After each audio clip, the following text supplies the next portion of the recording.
11 is called 9 terrains. The strategy for employing the military is this. There is dispersive terrain, light terrain, contentious terrain, traversable terrain, focal terrain, heavy terrain, entrapping terrain, encircling terrain, and fatal terrain. In antiquity, those who were referred to as excelling in the employment of the army were able to keep the enemies forward and rear forces from connecting, the many and few from relying on each other, the noble and the lowly from coming to each other's rescue, the upper and lower ranks from trusting each other, the troops to be separated, unable to reassemble, or when assembled, not to be well ordered. They moved when it was advantageous, halted when it was not advantageous. If I dare ask if the enemy is numerous, disciplined, and about to advance, how should we respond to them? I would say, first, seize something that they love further, then they will listen to you. It is in the nature of the army to stress speed, to take advantage of the enemy's absence, to travel unanticipated roads, and to attack when they are not alert. In general, the tale of an invader is that when one has penetrated deeply into enemy territory, the army will be unified and the defenders will not be able to conquer you. If you are carefully nurture them and you do not over-labor them, their chi will be united and their strength will be at a maximum. When you mobilize the army and form strategic plans, you must be unfathomable. Where if one fights with intensity, he will survive. But if he does not fight with intensity, he will perish. It is fatal terrain. Cast them into positions from which there is nowhere to go, and they will die without retreating. If there is no escape from death, the officers and the soldiers will fully exhaust their strength. When the soldiers and officers have penetrated deeply into enemy territory, they will cling together.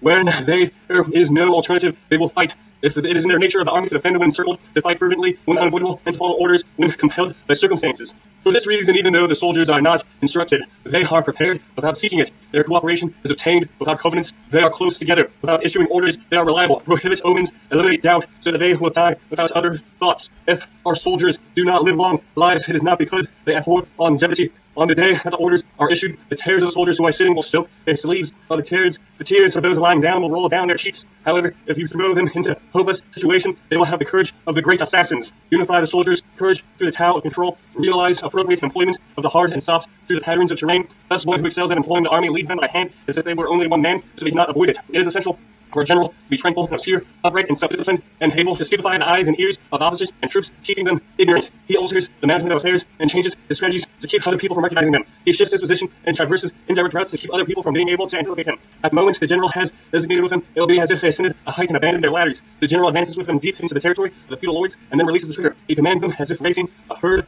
of sheep. They are driven away, driven back, but no one knows where they are going. Assembling the masses of the three armies, casting them into danger is the responsibility of the general. The 9 transformations of terrain, the advantages deriving from contraction and expansion, the patterns of the human emotions must be investigated. One who does not know the plans of the feudal lords cannot forge preparatory alliances. One who does not know the topography of mountains and forests, ravines, defiles, wetlands, and marshes cannot maneuver the army. One who does not employ local guides will not secure advantages of terrain. One who does not know one of these 4 or 5 cannot command the army of a hegemon or a true king. Now, when the army of a hegemon or a true king attacks a great state, their masses are unable to assemble. When it applies its awesomeness to the enemy, their alliances cannot be sustained. For this reason, it does not contend with any alliances under heaven. It does not nurture the authority of others under heaven. Have faith in yourself, apply your awesomeness to the enemy, then their cities can be taken, their states can be subjugated, and so rewards are not required by law. Impose exceptional governmental orders, direct the masses, the 3 armies, as through commanding one man, press affairs upon them. Do not explain the purpose of them, compel them with prospects for profit, but do not inform them about the potential harm. Cast them into hopeless situations, and they will be preserved. Have them penetrate fatal terrain, and they will live. Only after the masses have penetrated dangerous terrain will they be able to craft a victory out of defeat.